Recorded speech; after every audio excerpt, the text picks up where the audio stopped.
In today's Mind the Chat, I have the pleasure to have with me Belen Moscoso Del Prado. Belen is the Chief Digital and Innovation Officer for the group Sodexo. Hi, Belen. Hello, Alberto. Nice to see you.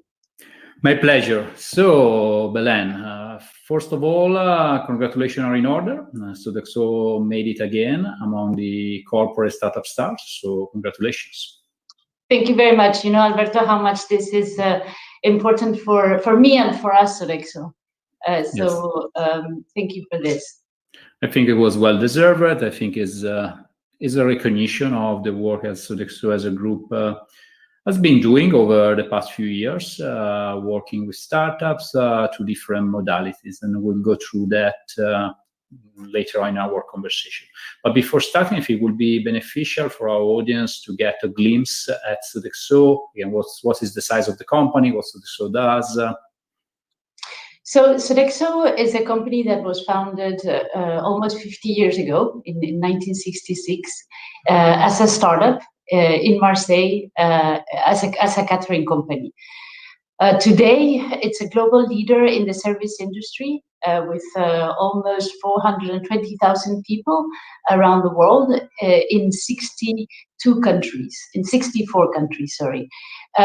We serve 100 million consumers per day, daily, and we do this through three types of services: on-site services, personal and home services, and benefits on award services. Our fiscal year 20 revenue was of 19.3 billion euros. Just a quick question: how's COVID has impacted the activities? I think they're quite diversified, but again, talking about some businesses might be physically hurt. What has been the year despite COVID? Indeed, COVID has impacted a business like ours, but we have been pretty resilient because the type of business that we provide are on food services, but also on facilities management. We could have imagined that obviously the offices, for example, being closed would have impacted our business, but we have the chance of having a very diversified portfolio in terms of geographies and also in terms of activities. So when we compare ourselves with our peers, we can say that we've done much better than them. And so yes, an impact, unfortunately, but also an opportunity. This is the type of moments where companies have to progress, innovate, and accelerate all those innovations that were in the pipe and that obviously responded to a consumer need that has been accelerated through the COVID-19 crisis.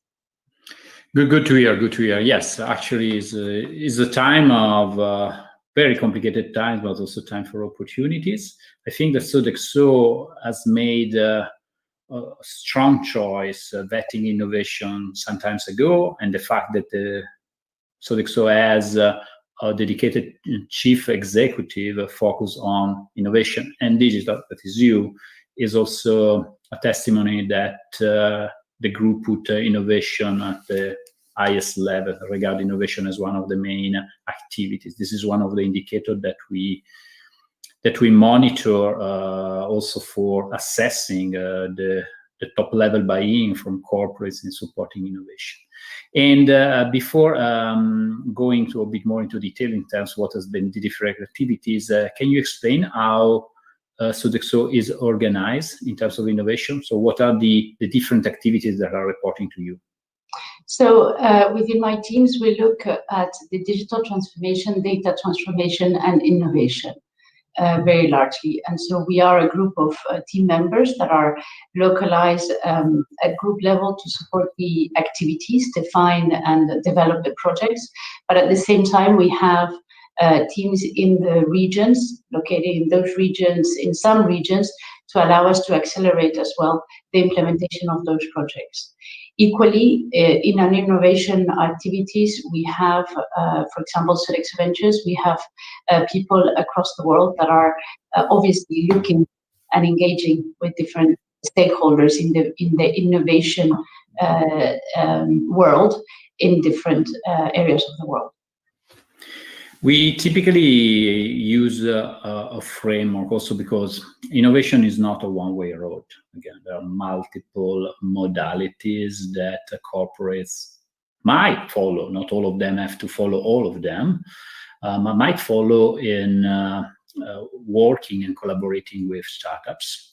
And they are ranging from internal innovation to acceleration, what today is defined as innovation labs, venture builder activities, up to collaboration, that is the so-called venture client model, up to investment, up to acquisition. I think we can use this framework to go through the different areas Sodexo engages with startups, and probably the first one to mention is the one that fall under the acceleration hat. Can you give us a description in terms of how Sodexo manage accelerations activities with startups? What's the goal? Some examples. Of course. So we have initiated what we call the Sodexo accelerators. These are programs that we have put in several countries, such as France, China, Brazil, India, and Sweden, to begin, where our aim is to connect ourselves through an open ecosystem and create programs where what we aim is to explore. Once we define the needs, the business needs that we need, inspire and engage by working with the local teams and with the startup, source our business problems with startups, select, test, and then scale and monitor. They're really programs that we started a few years ago and that we build potentially once a year in each one of the countries, and really is an accelerator for us because it allows us to grasp the innovation, collaborate with partners from the outside and startups, and ensure that we end up with commercial collaborations that can sometimes end up in investments. So the accelerators, because you have multiple running in multiple countries, are sort of the entry doors into the pipeline of innovation of Sodexo in a certain way. And some of them, if obviously the accelerators once ended is able to produce the results, they might turn into also collaboration and contract with Sodexo. Can you provide some examples of such collaborations? Of course. Just give you the example. This year we held a Sodexo accelerator in Brazil. In Brazil, we wanted to, before COVID, and it was a good idea, we wanted to change the way we were providing food and be more direct to what consumers needed. And so we organized a new food models context or accelerator program. From there, we managed to capture 7 startups, very pertinent to what we were looking for. And the first steps of that transformation that we've done in our food model was one of these companies that was in charge of delivering food. So it has allowed us to, for example, create cloud kitchens and use this partner to deliver to B2Cs meals at lunchtime during COVID. And this solution is currently under exploitment only in Brazil, or you're planning also to scale up at group level? This type of solutions that we find or transformation of our food model, we learn a lot from one country to the other.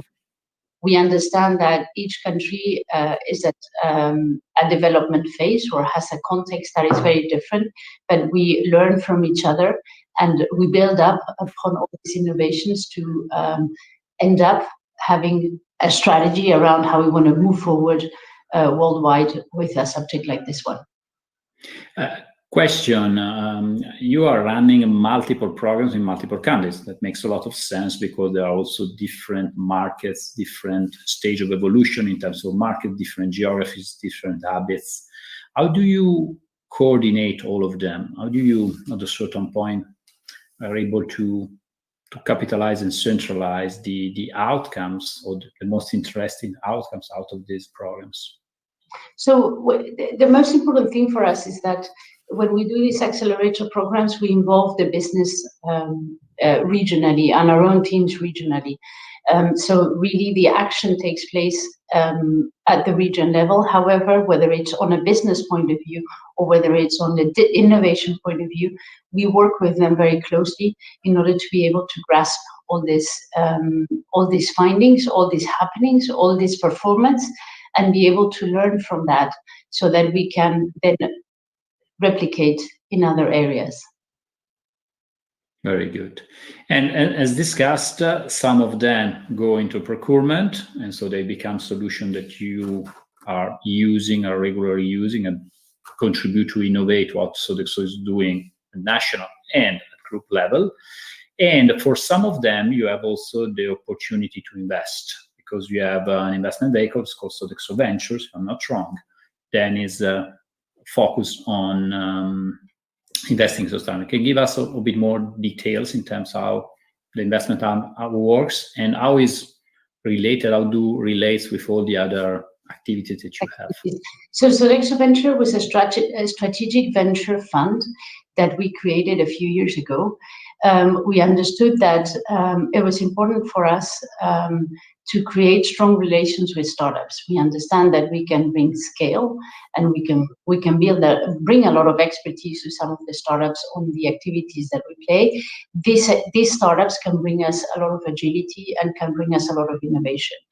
Creating partnership is good and it's a first step, but we understand that sometimes in a big company like us can be extremely demanding to these startups. And so we like to accompany them and marry with them in a stronger relation, whereas we commit with our capital on their evolution. So the objective overall, I mean, and according to this philosophy, we do focus Sodexo Ventures on a number of themes, strategic themes that are important for us, like, for example, new food models, health and wellness, and a number of selected themes. And so once we have these startups doing partnerships with us, then we bring them into Sodexo Ventures and we work much more closely with them. We accompany them. And our philosophy is really to ensure that the implementation of the synergies or the partnerships that we commit to are really executed. So we put resources and we put the necessary levers to make them a reality. You asked me the question on how do we manage both.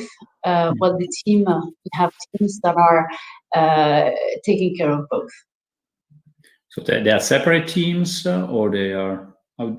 They are separate teams, but they work together. So at the end, they're all under the same hat. So, because I expect that some of the investments might be on companies that have been private accelerators, while some others might be totally independent picks. Of course. And how many? Again, how many? Not the exact number, but in terms out of how many companies are you accelerating per year? Ballpark figures.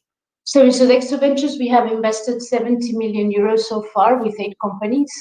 And Alberto, I have to tell you that we exited one of them in October 2020. Wow. Live Dojo, our American USA first investment that was acquired by OnTrack. So that's good news. Congratulations, yes. Thank you. And the key geographies that we have today as a focus are China, India, US, UK, and obviously France, which was already on our portfolio. One other thing we have, Sodexo Ventures is a fund that wishes to invest a minority stake. Yeah. So it's important for us only to go up to 20% of the capital. And we normally take a place in the advisory board to accompany their growth. But you do not lead the investments. You typically Yeah, no. together with others. Yes, okay. That's pretty typical, actually, of many CVCs to follow this path. And some investments or some company that have been privately rated that you are in relation with might end up with, let's say, a final wedding that is what is called the M&A again. Because when you find something that is very strategic and that works, that's my pull the M&A trigger. And I know that you have a couple of examples that you can probably mention. Yes. Yes. So FoodCheri, I smile because I'm extremely happy of this wedding. FoodCheri was a food tech company and pioneer in France. And in January 2018, we decided to make an acquisition of this company to enrich our food services. It was the beginning of our food transformation. It was important for us to learn more and to benefit from all the innovation and all the assets that FoodCheri was bringing to us. I have to say that looking backwards, FoodCheri has been a huge complement for us in terms of the on-site services that we propose to our consumers and our clients, not only as a service inside the sites, but also as food delivery, bringing the food to the sites and outside of the sites as well. So today we are even capable of addressing a service of work from home offer. I think this is unique in Europe. We launched it a few weeks ago, so I'm extremely proud. For FoodCheri, the journey as well, I think that has been a good journey to date. We have bought FoodCheri a lot of expertise that we had. For example, when we changed the kitchen, we bought all the expertise that we could on machines, processes, etc. We also bought the support on health and safety. We are a company that has very high standards on that side, so we accompanied FoodCheri to get to these top standards. Also, we've been supporting in enhancing the productivity of the kitchen. Although it's a different way of producing, we have huge expertise on central kitchens, as this is part of how we deliver food in some of our markets. And overall, and the most important, I think, for FoodCheri is supporting them in twisting their model into B2B to C. They started from a B2C approach and moving to a B2B2C approach. Economically, this has been a huge jump in learning from them. Yes, it's not most of the time when we think how difficult it is to diversify. Most people are looking at technologies, looking at market. And most of the time, the business model is the most resilient part of what a company is doing. And moving from B2C to B2B or B2B to C is something that is easy to be said, but very, very difficult to be told, because it's totally changed the culture of the company, totally changed the way they work. And so I think it's very an interesting example how complementing expertise and know-how can definitely help to support such a big step forward. So some big change for a company probably on its own would be simply impossible.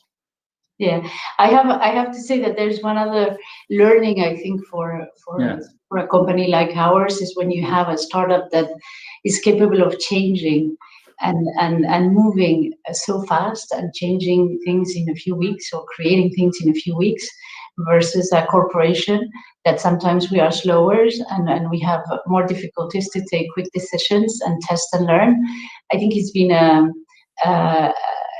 good way of putting together two worlds, protecting the world of the startup by bringing some expertise, but at the same time capturing the agility and the innovation that a startup can bring every day.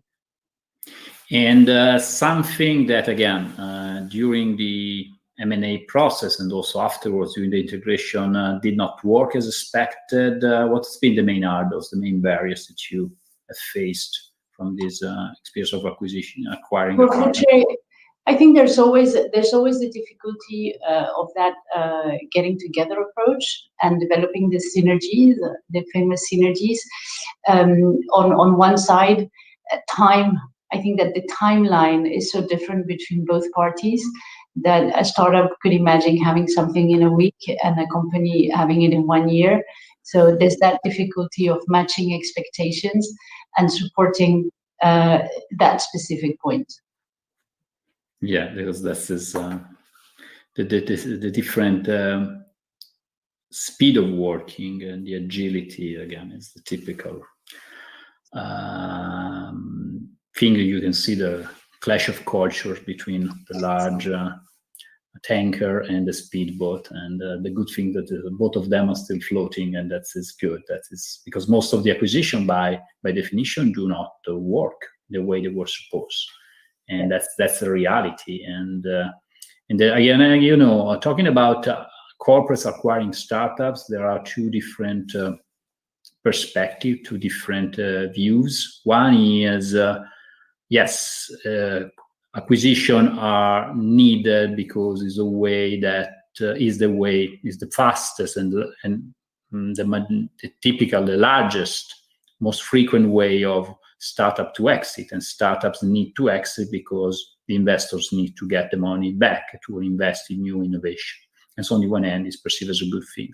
On the other hand, there is another view that say that acquiring startups is a sort of killing the opportunity to having, let's say, tech giants, the new Facebook, the new Google coming out of the ecosystem.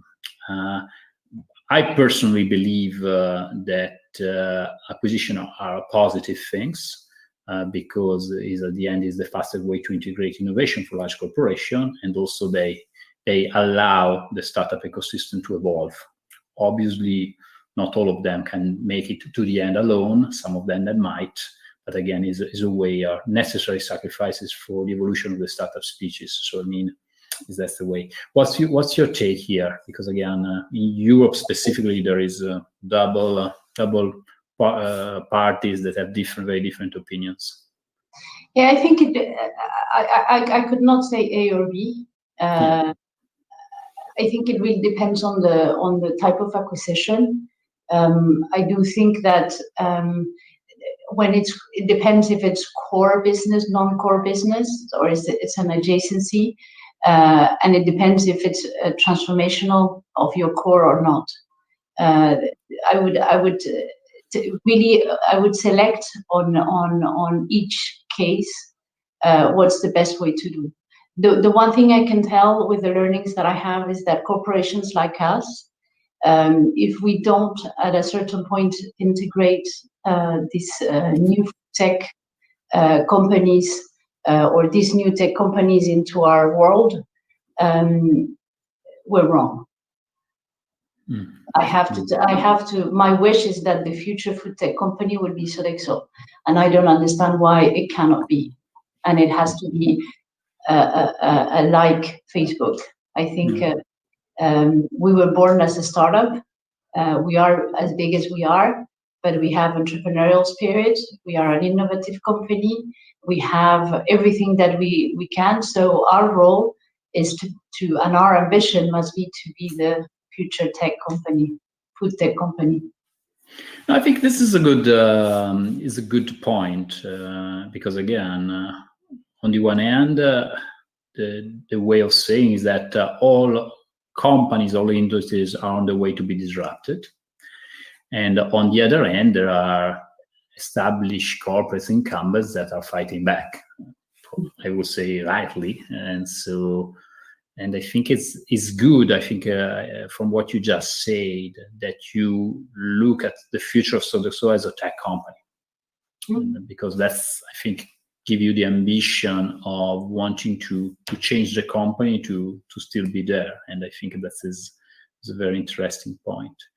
Talking about change, entrepreneurship, entrepreneurial spirit, how do you feed the entrepreneurial spirit inside the company? Again, there is an area that again is not recent, but is object of continuous change or continuous evolution that is today is called intrapreneurship, meaning stimulating employee-driven innovation, stimulating ideation from employees. Bringing the employees to contribute to the deal flow, or to contribute to the future of the company. I think you have a platform. It's called Innohub, if I'm not wrong. Can you explain a bit more how does it work? Sure. So some years ago, when I came to Sodexo with the teams and took this position, I realized that there was more innovation inside Sodexo than outside Sodexo. Because we are a very decentralized company and because we have entrepreneurs inside our company, everybody was reinventing the wheel every time and everywhere. And there was huge innovation, but done really like in a garage, like the way Facebook started. So one of the things that we worked on is how do we ensure that we capture that innovation, that we make it grow, and especially we scale it to be more agile and more efficient. So we created Innohub. Innohub is a platform that allows the field, the people that are working across the world in the company, to bring up their innovation and share with others. That can be done on a regular basis or via context that we organize. This can be regional or global, according to selected subjects. And we enter into a funnel of evaluating and selecting those good innovations to invest in them and support them in making them scalable and using those innovations, professionalizing it and making sure that they count to the rest of the sites that have the same needs.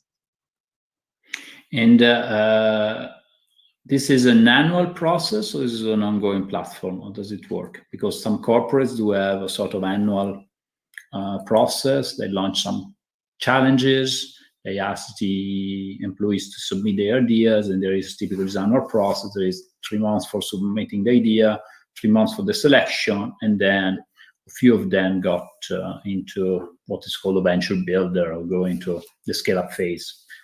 How does it work in Sodexo? So we have normally a challenge every year that is done on a global scale. Last year we did one which was called Simplify My Day. It was internal, and the objective that we had is how to reduce complexity within the organization. This year, very, very soon afterwards, we did one on COVID-19. It was not a challenge. It was what we wanted to do is learn from each other very fast on some processes, methods, or ideas to manage the COVID-19 situation, knowing that some countries started before than others, and there was a huge learning and transfer of information to go from one country to the other one. So we do continuously. The platform is open, so people do post, do communicate, do share ideas, but we want to have a good, nice tempo challenge that is going to respond to the business priorities of the strategic priorities that we have at Sodexo at that time. Another critical point for most of this entrepreneurship program is the selection process, because for some companies there is a bit a sort of internal resistance to kill ideas that, despite might be interesting, are not good enough, then there is not enough potential. And so the question for you is, what are the rates of survival, meaning how many ideas do you typically select for the next phases? A. B. Who manages the selection? Internal, external, business unit, how? And third, what's next? What happened for the few selected ones to move into something that is just more than an idea, to professionalize and put them in execution? Okay, so we first have a first phase, which is the phase of the content management, which is divided or separated into regions. We have many languages at Sodexo, so there is one very important thing is that we want the first selection to be done in their natural language. So this is done in teams of regions where regional specific people on innovation and some of business select and do the first selection on that channel. Then it goes to a committee of experts. So this is when we look, we have criteria linked to feasibility, viability, and desirability with a number of criteria. And normally this is where we have the business and the functions in that region that make those selections and bring up the 10 best of each region. This then comes to the top jury, which is global, in which we are going to have the CEO of the company. Depending on the theme, we're going to call the COMEX member that is related to that subject or to that business, the innovation teams, and we invite the teams to prepare and to pitch on that jury, and we select the 3 winners, the first and the 2 others. How does this happen after? After, what we do is we commit to support and to finance the development of those ideas. And so we put an innovation team together with the people that brought that idea, and we help them getting it to the development phase, and also plugging into the right business units to ensure that the idea is developed and implemented at scale. Perfect. Okay, so it's quite a comprehensive structured process at different level. So it's sort of a funnel that at the end you pick up, but you are forced to, beyond identifying the winners, to move the winners into scale-up phase, or you can also decide that none of them is good enough to be continuing. We defined that we want to bring it up to scale. Some of them fail. So last year we had 3, 2 very sophisticated ones, and there was one that was very frugal, and it didn't cost anything. So it was more of a psychological health and safety barrier. And we tested it, and it actually didn't work. So we tested it again, and we did it in a different way with the teams. And we finally thought, listen, this was, sounded good, but it actually does not have the impact that we wanted. So we stopped there. However, this team used this idea for something else, and is now working in a different context. So we can stop it if we see that there is no finally idea that we thought that was going to be super impactful is not. No, I think this is a very good point, because again, sometimes you say that innovation can only happen when a failed outcome doesn't mean failure overall. And so the ability also to recognize that something is not working, just not working. And by the way, dealing with innovation is probably the most likely outcomes rather than the other way around. So this is important also, that some corporates are able to accept that what we were thinking that was good is not good enough, and just doesn't need to be continued. Going back, and this is one of my last questions for you, is how do you measure innovation? Again, how do you measure the success for the activities that you are running? Again, what are the KPIs that you are internally using? So we're using KPIs for each project. So that's for sure. Every time we have a project that we launch, that we test, we put KPIs and return on investment. So we do measure each one of the projects. At Sodexo Ventures, we obviously measure financial progress and synergies progress. I know that you, Alberto, you have a lot of thoughts around how to measure globally innovation in a very global way. I guess that for us today, the most important thing is that we develop products and services that are today aligned with our consumer needs. So that's for us, already a measure of success. And if we're talking about operational efficiency, it's very easy to measure because you have the KPIs. So let's say that we know we have not yet invented the fabulous one KPI, and looking forward to get it from you if you get to it. But we do measure one by one, and of course we try to bring as much visibility to all those investments that are done at Sodexo for innovation. No, unfortunately, we haven't found it either, because the reality is that there are no silver bullet for anything that is related to innovation. There is just continuously reassessing what each corporate is doing and how each of the different tools that you're using are performing. Obviously, a good question is how to define success, because most of the time you're failing, but you're learning. Some other times you are producing results, but these results are not good enough. And so, yes, there's been some incremental outcome, some contribution to the P&L, some contribution to cost saving, but it's not something that is really transformational. Some other times you might be working to something that might be transformational, but you need also to be patient. That's why it's important since the beginning to have KPIs that might help you assess the progress that you're making, because different things have different times to get harvested. And not all of them might be measured in 6 months. Some of them needs a couple of years, some of them needs even longer time, but again. And so that is something that we are still assessing and customizing with each corporate, because each corporate has different approaches. So unfortunately, I have nothing to tell you differently what you're already doing. We can probably continue to benchmark, and that is also one of the reasons we are having this conversation with the people on the field from different industry, different countries that are doing this job, trying to do our work best to continue innovation across the world in corporate environment. And that's why we try to get the benchmarks and get insights from each other to try to improve ourselves and get some potentially some good inputs for what the work you're already doing.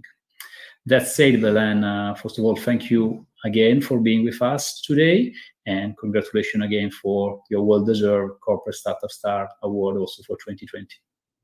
Thank you, Alberto. Thank you very much. Thank you, and thank you for the award.